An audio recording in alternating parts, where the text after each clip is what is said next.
दोस्तों, मोदी जी की सरकार गिर सकती है। मोदी सरकार को गिराने की साजिश चल रही है। 2024 से पहले क्या गिर सकती है मोदी सरकार, इसका खुलासा खुद मोदी जी ने किया है। दोस्तों, आज बहुत बड़ा खुलासा करने जा रही हूं। आखिर लगभग सभी विपक्षी सांसदों को निलंबित करने के पीछे वजह क्या है, आपको बताऊंगी। तो नमस्कार, स्वागत है आपका देश नीति पर।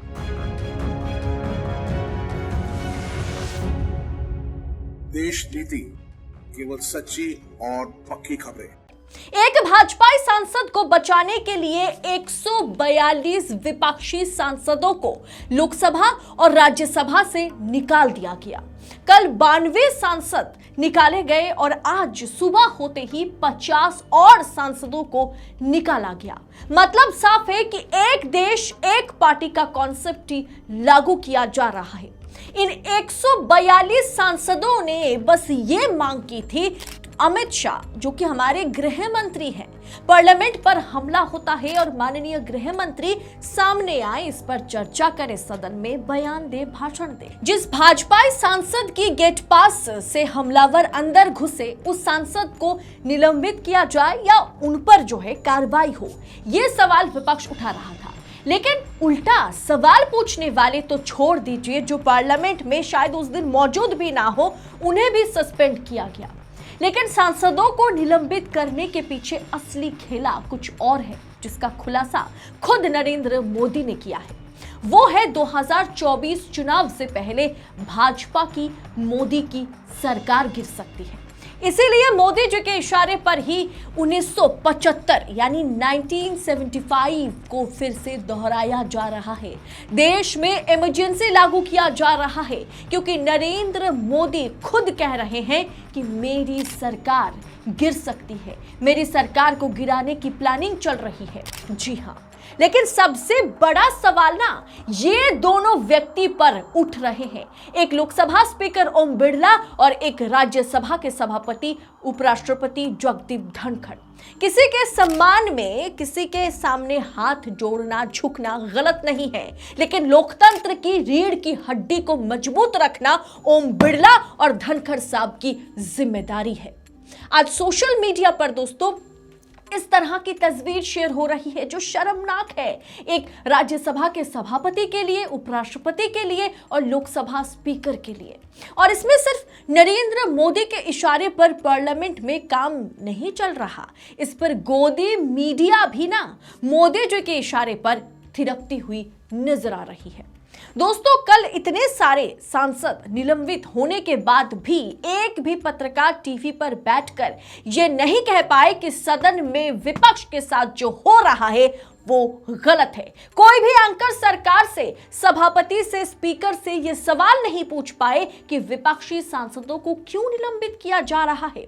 उल्टा बड़े पत्रकारों का आधा हिस्सा दाऊद को जहर दिया गया या नहीं, दाऊद जिंदा है या मर गया है, इस पर प्राइम टाइम किया, और आधा हिस्सा सिर्फ ये दिखाया कि विपक्ष कितना बदतमीज है। विपक्ष के साथ जो हुआ है वो एकदम ठीक हुआ है। दोस्तों, चित्रा त्रिपाठी का ये प्राइम टाइम देखिए, विपक्ष मुक्त संसद। क्या विपक्ष मुक्त संसद पार्लियामेंट हो सकता है? सत्ता पक्ष और विपक्ष दोनों सदन चलाने के लिए बराबर की हिस्सेदारी रखता है। बावजूद उसके ये जो थंबनेल है, ये जो प्राइम टाइम शो है, विपक्ष मुक्त संसद, क्वेश्चन मार्क नहीं, एक एक्सक्लेमेटरी मार्क डाला गया।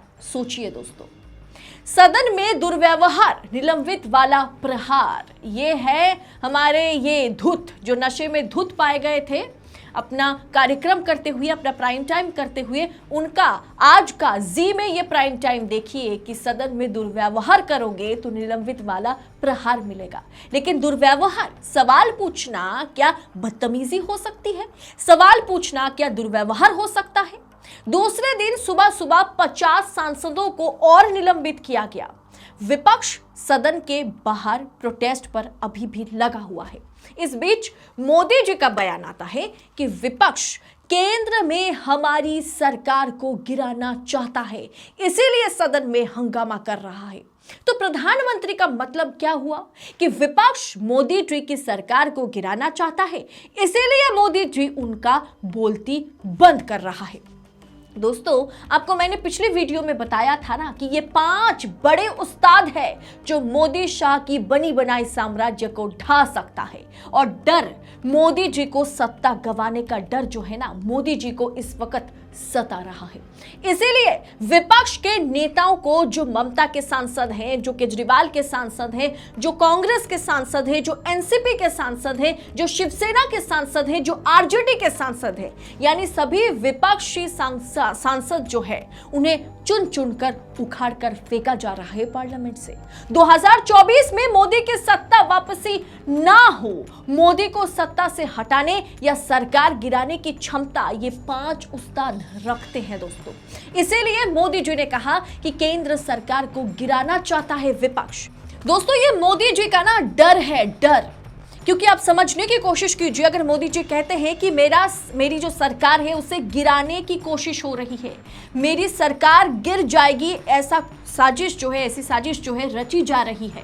दोस्तों, 2024 चुनाव से पहले क्या सरकार गिराई जाएगी? क्योंकि सरकार तो तब गिराई जाती है ना जब बनी बनाई सरकार को, जनामत को, जनादेश को ठुकरा करके कोई विपक्षी पार्टी गठबंधन में आए या विधायक खरीदे, जो ऑपरेशन लोटस हर एक राज्य में भारतीय जनता पार्टी करती है।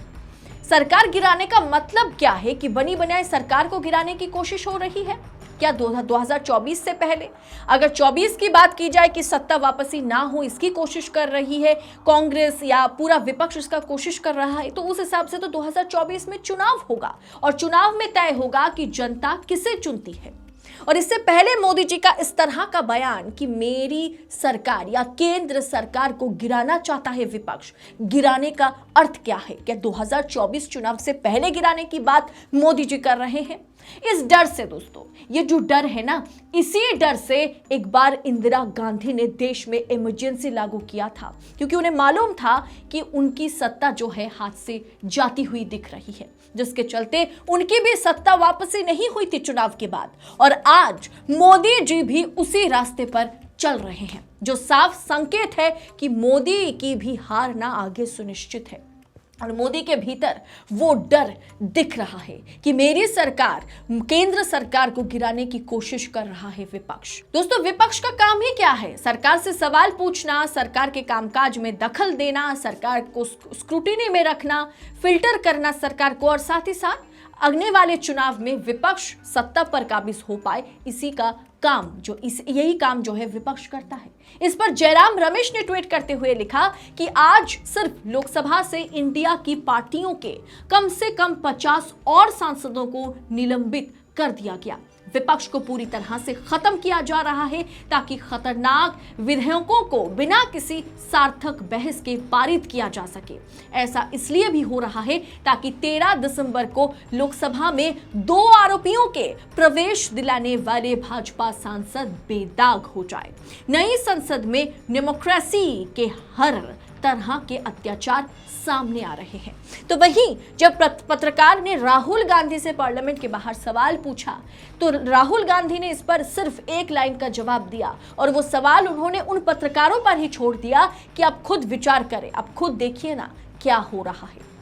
यानी यहां पर बोलने की कुछ भी जरूरत नहीं है, सब कुछ सामने है। लेकिन आज न मीडिया इस पर सवाल करता है, प्राइम टाइम पर एक भी डिबेट विपक्ष के नाम नहीं किया जाता, विपक्ष की ओर से सवाल नहीं पूछा जाता, और हमेशा मोदी जी की गुणगान करते हुए ये सारे के सारे भाजपाई पत्रकार नजर आते हैं। और वहीं पर सवाल राज्यसभा के सभापति और उपराष्ट्रपति जगदीप धनखड़ के लिए भी है, और वहीं पर सवाल लोकसभा स्पीकर ओम बिरला के लिए भी है। इसीलिए इस तरह के फोटोज वायरल हो रहे हैं जहां दिखाया जा रहा है किस तरह से लोकसभा स्पीकर ओम बिरला और जगदीप धनखड़ ने डेमोक्रेसी को चूर चूर कर दिया है। तो दोस्तों, इस पूरे विषय पर आपकी राय क्या है? क्या मोदी जी ने जो डर, उनके अंदर जो डर है वो डर अब सामने आया? उन्होंने कहा कि केंद्र सरकार को गिराने की कोशिश जो है वो विपक्ष कर रहा है। दोस्तों, इसका मायने क्या है आपके हिसाब से? आप अपनी राय कमेंट कर हमारे साथ शेयर कीजिएगा। बाकी ऐसी तमाम खबरों को पूरी निष्पक्षता के साथ पाने के लिए चैनल को, देश नीति को सब्सक्राइब जरूर करें। बहुत बहुत शुक्रिया।